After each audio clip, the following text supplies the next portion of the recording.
Ne jouez pas avec le président Trump.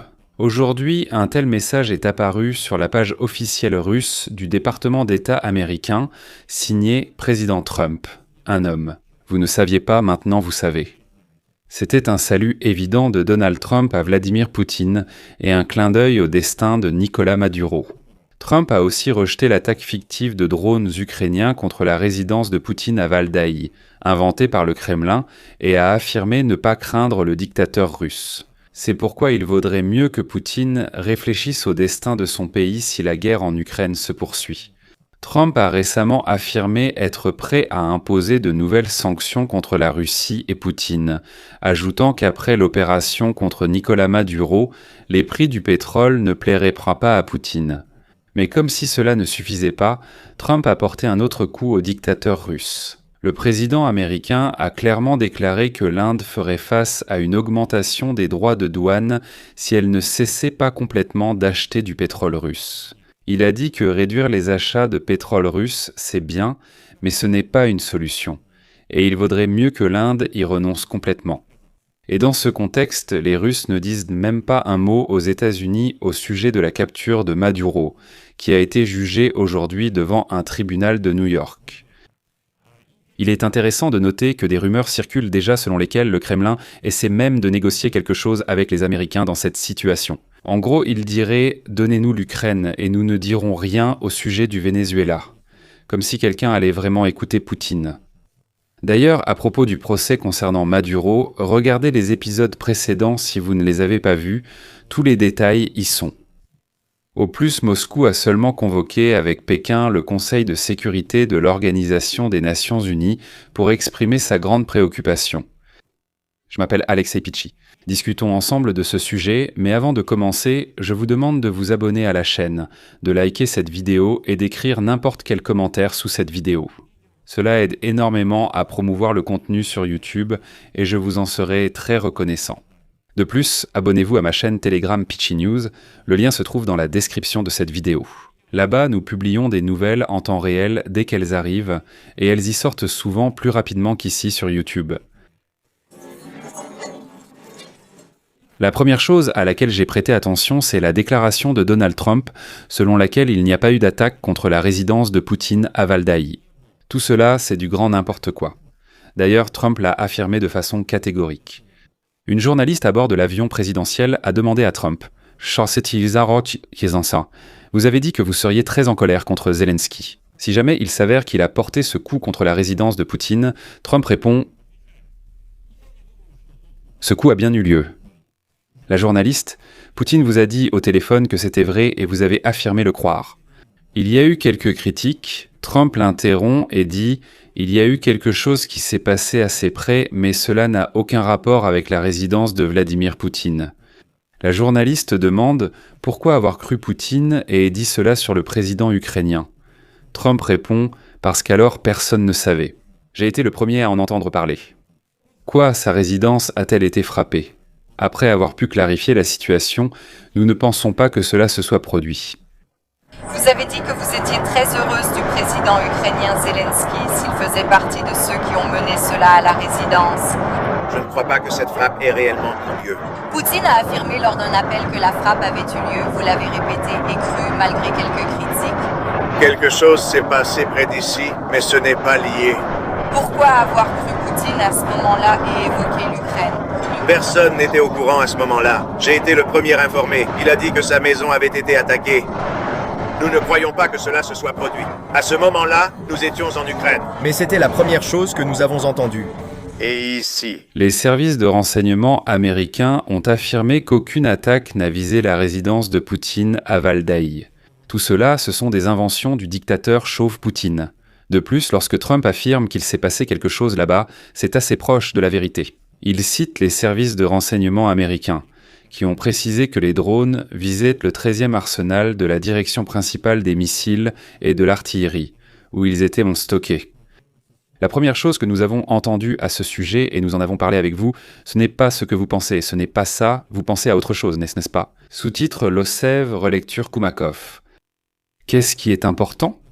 Cet objet militaire se trouve à 50 km de la résidence de Poutine. Et si l'on regarde la carte, la trajectoire de vol des drones aurait effectivement pu passer quelque part près de la résidence de Poutine. Mais ces drones ne visaient clairement pas sa résidence. Et souvenez-vous, il y a quelques jours, les Russes disaient presque avoir remis aux Américains l'ordinateur de bord du drone abattu, dans lequel était enregistré l'itinéraire de l'attaque contre la résidence. Voilà, enfin une preuve en béton armé, et ces Ukrainiens vont devoir s'incliner. Vous voyez, on a tout révélé sur l'attaque. Alors, premièrement, les Américains n'ont jamais déclaré avoir reçu quoi que ce soit de la part des Russes. Silence complet. Je ne comprends pas comment on pouvait croire qu'ils apporteraient vraiment quelque chose aux Américains. C'est absurde. Deuxièmement, Donald Trump a fait une déclaration après ces déclarations des Russes. Donc même si, en admettant qu'ils ont transmis quelque chose aux Américains, Donald Trump déclare ensuite « Il n'y a pas eu d'attaque, tout a été vérifié, il s'est avéré qu'il n'y avait pas d'attaque ».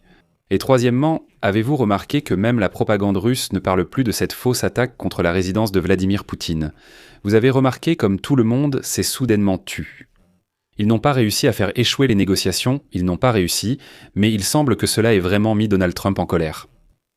Le président des États-Unis a déclaré qu'il n'était pas ravi du dictateur russe Vladimir Poutine et qu'il ne l'avait pas informé lorsqu'il a ordonné de s'en prendre à l'ami vénézuélien de Poutine, Nicolás Maduro.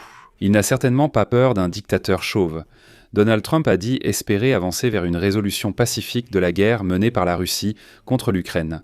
Il a de nouveau affirmé avoir hérité de cette guerre de Joe Biden, Volodymyr Zelensky et Vladimir Poutine, puis a fait une déclaration très intéressante.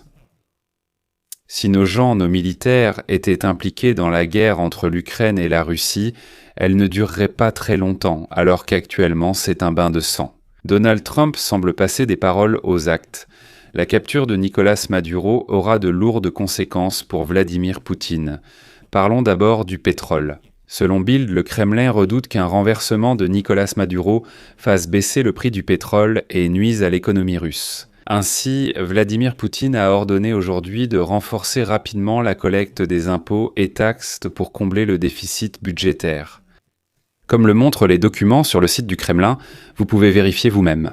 Dès le premier semestre 2026, Vladimir Poutine exige du gouvernement de lancer un plan de légalisation de l'économie et, en même temps, d'accélérer la croissance économique qui, à la fin de l'année dernière, a pratiquement ralenti jusqu'à zéro. La loi budgétaire impose cette année au Trésor fédéral de collecter 3,2 trillions de roubles supplémentaires en impôts ordinaires auprès des Russes pour augmenter les recettes selon les prévisions. Sur ce montant, le ministère des Finances prévoit de collecter 1,2 trillion de roubles grâce à l'augmentation de la taxe sur la valeur ajoutée à 22%. C'est le taux le plus élevé jamais enregistré en Russie depuis 1992. Une réforme fiscale radicale pour les petites entreprises devrait également rapporter 200 milliards de roubles supplémentaires au budget. Vladimir Poutine instaure aussi une nouvelle taxe technologique sur les équipements et l'électronique, visant 200 milliards de roubles de revenus supplémentaires en 3 ans. Bref, les Russes, il est temps de payer de votre poche tous les caprices de Vladimir Poutine. Le pétrole baisse, il y a un trou dans le budget, les impôts augmentent, alors sortez vos roubles et allez vite payer pour toutes les envies de Vladimir Poutine. Vladimir Poutine dira « Vous irez gentiment payer tout ça ». Mais ce n'est que le début. Les analystes russes pensent qu'un changement de pouvoir au Venezuela permettrait aux États-Unis d'accroître rapidement la production et l'exportation de pétrole grâce aux vastes réserves encore peu exploitées du pays. Donald Trump a déjà annoncé son intention d'y attirer de grandes compagnies pétrolières américaines. Pour la Russie, c'est crucial, car le budget dépend directement des revenus pétroliers. Et lors de la planification pour 2026, le ministère des Finances de la Fédération de Russie avait prévu un prix de l'Oural à 59 $ le baril, alors qu'actuellement il se maintient autour de 50-52 $. Et en plus avec d'énormes décotes. Une nouvelle baisse des prix menace d'un déficit profond et de problèmes de financement des dépenses publiques et de la guerre contre l'Ukraine. C'est pourquoi ils vont secouer encore plus fort ces mêmes Russes par la peau du cou. Mais surtout, de quoi parle Bild, citation, « Au Kremlin, on craint que le scénario vénézuélien ne soit appliqué à la Russie. » Et le scénario est le suivant. D'abord des sanctions contre le secteur pétrolier, puis un blocus et finalement un changement de régime. C'est là que ça devient intéressant. La veille, Donald Trump a évoqué de nouvelles sanctions contre la Russie. Hier, Donald Trump voyageait à bord de son avion présidentiel avec plusieurs responsables, parmi lesquels se trouvait le sénateur Lindsey Graham. Et là, les journalistes ont demandé, je cite, « Avez-vous discuté de nouvelles sanctions contre la Russie avec le sénateur Lindsey Graham ?» Ce à quoi Donald Trump a plaisanté, je cite, « Nous en parlons tout le temps, nous ne parlons de rien d'autre avec lui. Nous discutons de législation et préparons un excellent projet de loi. » Graham interrompt alors Trump et dit « Warum prayet Trump au crête ?» et « Oui, nous préparons un projet de loi. » Concernant les sanctions, Donald Trump a imposé des sanctions contre les 2 plus grandes compagnies pétrolières russes. Avec 85 co-auteurs, nous soumettons ce projet de loi avec jusqu'à 500 droits de douane. Donald Trump fixera le taux d'intérêt lui-même. Enfin, Donald Trump a insisté et affirmé qu'il pouvait désormais mettre la pression sur l'Inde, qui, selon lui, n'avait pas saisi son message précédent. Lindsey Graham a raconté une histoire sur sa rencontre avec des responsables indiens qui se plaignaient sur des droits de douane. Voici la citation de Lindsey Graham. « Donald Trump a imposé des droits de douane de 25% à l'Inde pour l'achat de pétrole russe. La semaine dernière, j'étais à la résidence de l'ambassadeur de l'Inde, et tout ce dont il voulait parler, c'était de la façon dont ils avaient réduit leurs achats de pétrole russe. Il disait « Vous ne pourriez pas dire au président d'assouplir les droits de douane. » Donc, ça fonctionne. Et là, Donald Trump est intervenu, et ensuite il a cité « L'Inde voulait me faire plaisir ». En fait, Narendra Modi, le Premier ministre de l'Inde, est un bon gars, il savait que je n'étais pas content et il tenait à ce que je sois satisfait. Nous pouvons augmenter les droits de douane contre eux très rapidement et ce sera très mauvais pour eux. Et je vais vous dire que l'économie russe est en très mauvais état en ce moment. Donc il semble que nous en soyons au stade où Donald Trump a décidé de faire pression sur l'économie de Poutine et d'observer comment elle s'effondre joliment dans l'abîme. Je vais mettre des points de suspension ici. Donnez votre avis, vos conclusions dans les commentaires sous cette vidéo, abonnez-vous à la chaîne, cliquez sur la cloche et n'oubliez pas de mettre un like, les amis, si cet épisode vous a été utile et intéressant. Vous pouvez soutenir financièrement le travail de cette chaîne YouTube grâce à votre don ou à un abonnement payant via les liens et les coordonnées indiqués. Dans la description, il est indiqué « Soutenir la chaîne Alexei Petchy ». Choisissez le format qui vous convient.